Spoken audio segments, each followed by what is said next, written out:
theorize power and domination from different perspectives. Gender perspective, race perspective, class perspective, right?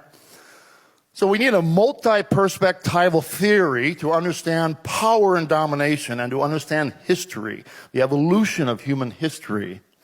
We need to understand how these various forms of oppression and domination support one another, underpin one another, reinforce one another, catalyze one another, together create structures of domination that work together and feed off one another.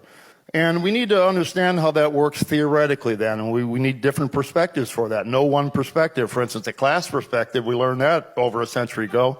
Class perspective cannot illuminate racism and sexism very well, does not illuminate culture, everyday life, a whole lot of things. You can't illuminate from a class perspective, but boy, do we need a class perspective. Still, Marxism is not dead. We still need a class perspective to understand capitalism. There's still a capitalist society, last time I checked.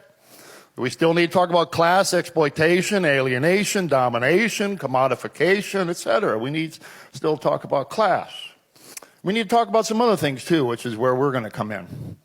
So that's the theoretical approach to understanding these various forms of domination and the multifaceted nature of this crisis. This is what I call multi-perspectival theory.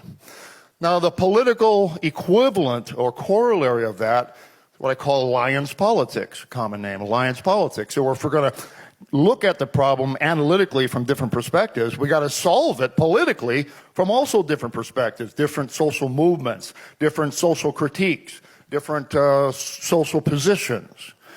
And what alliance politics does is to build bridges across these different movements. Typically, we tend to burn bridges rather than build them. We need to start building bridges across different social movements and working against common enemies and in favor of common goals. Now, we do have some common enemies, all the different social movements you can imagine, including ours. And one certainly, I'm afraid to say, is capitalism.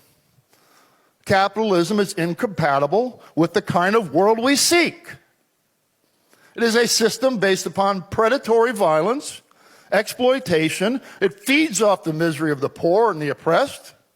It creates inequality by its very nature and structure, and it is inherently unsustainable.